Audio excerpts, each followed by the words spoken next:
बात है 10 अप्रैल 1988 की, जब किसी भी और दिन की तरह रावलपिंडी और इस्लामाबाद के लोग अपने रोज़मर्रा के कामों में मसरूफ़ थे, इस बात से बेखबर कि वो किस तबाही का शिकार होने वाले थे, जब सुबह के 10:30 पर एक ज़बरदस्त धमाके के साथ आसमान से मिसाइलों और बमों की बारिश होने लगती है और बहुत से लोगों को खाको खून में नहला जाती है और बहुत से लोगों को हमेशा के लिए सोगवार कर जाती है। वो बाद में कौन से वज़ीर आज़म पाकिस्तान थे जिनके वालिद और भाई इस वाक़े का शिकार हुए? तो आइए जानते हैं इस वाक़े की मुकम्मल तफसील।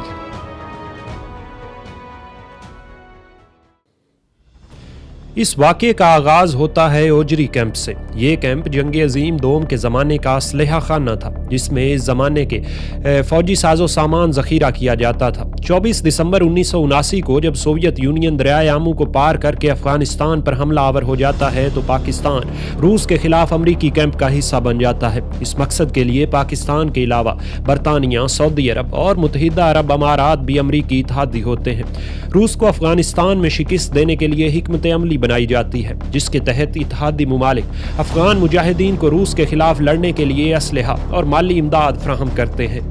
इस सारे काम की निगरानी पाकिस्तान की खुफिया एजेंसी ISI के पास होती है और यहाँ से असलहा अफगानिस्तान में मुजाहिदीन को मुहैया किया जाता है। इस मकसद के लिए ISI रावलपिंडी में मौजूद इस ओजरी कैंप का इंतखाब करती है। असला चकलाला एयरबेस पर उतरता है और रातों रात सिविलियन ट्रकों के जरिए ओजरी कैंप में मुंतकिल कर दिया जाता है, जहाँ आर्जी तौर पर असलहे को स्टोर किया जाता है और ज़रूरत पड़ने पर आगे रवाना किया जाता है। इस तरह ये राजदारी 8 साल तक कायम रहती है। 10 अप्रैल को 9:30 पर इस कैंप में कुछ वर्कर एक अलमारी को एक जगह से दूसरी जगह मुंतकिल कर रहे होते हैं। इस अलमारी में 122 मिलीमीटर के राकेटों का एक जखीरा होता है। अचानक एक राकेट इसमें से जमीन पर गिरता है। इस राकेट में एक ट्रिगर होता है। इम्पैक्ट पर यह राकेट एक धमाके के साथ फट जाता है, जिसकी वजह से वहां आग लग जाती है। इस आग से एक चेन रिएक्शन शुरू होता है, जिससे वहां पर मौजूद तमाम राकेट और मिसाइल बैटरियों में आग लग जाती है और वो जलना शुरू हो जाते हैं।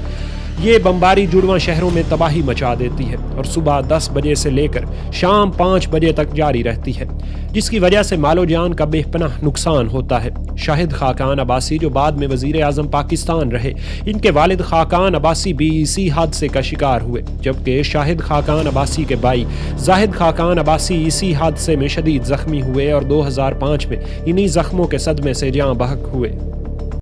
इस दिन के वाक़यात को याद करते हुए एक सहाफ़ी राजा जुल्फ़िकार लिखते हैं, पहली चीज़ जो हमने सुनी वो एक ज़बरदस्त धमाका था, जिसके बाद 10 मज़ीद धमाके हुए। ये धमाके इस कदर शदीद थे कि ये गुमान होने लगता था कि पाकिस्तान पर भारत या सोवियत यूनियन की जानिब से हमला कर दिया गया हो।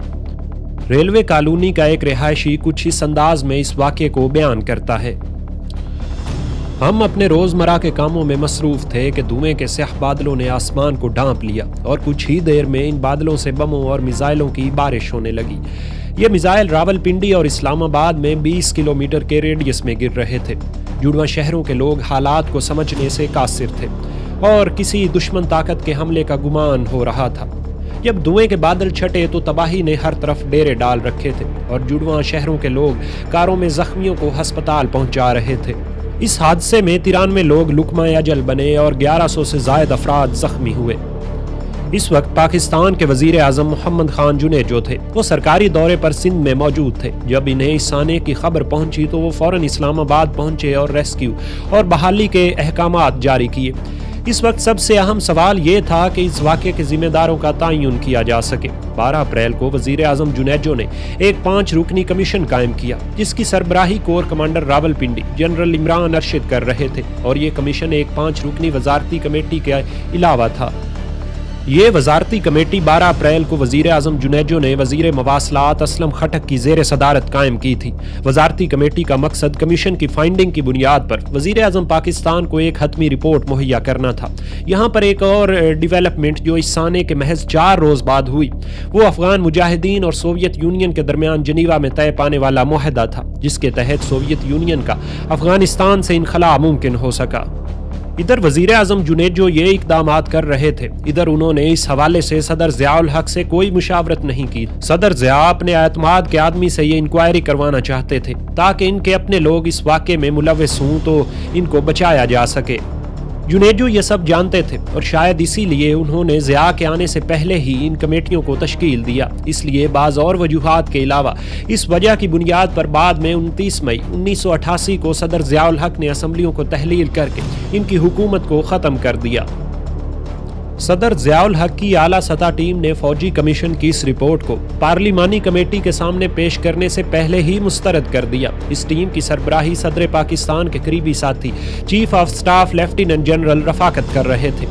چیف آف سٹاف کمیٹی کے رپورٹ پر اس رد عمل نے پارلیمانی کمیٹی کو تذبذب میں مبتلا کر دیا کہ آخر وہ اس پر کیا رد عمل دے۔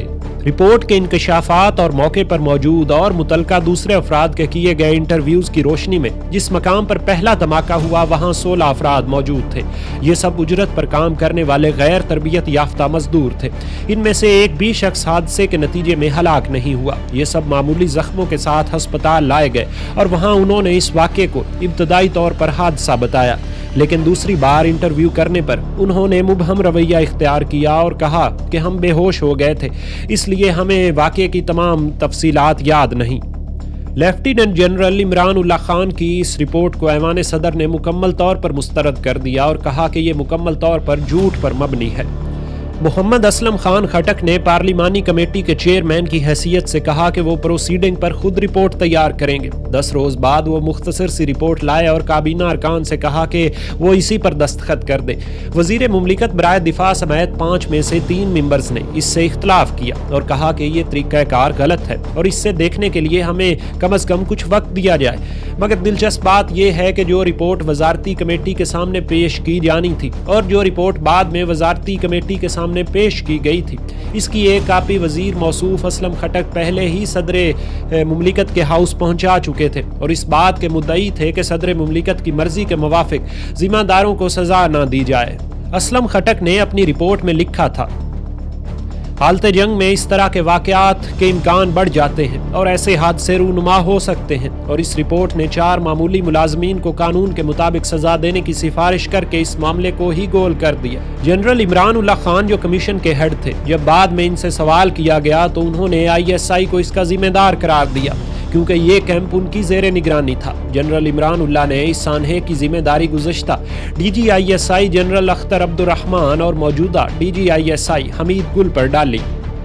مگر ناظرین، جس طرح پاکستان کی تاریخ میں اور کئی سانحات اور واقعات کے ذمہ دار لوگوں کا آج تک تعین نہیں ہو سکا، اس سانحے کے صحیح ذمہ داروں کا بھی تعین آج تک نہیں ہو سکا۔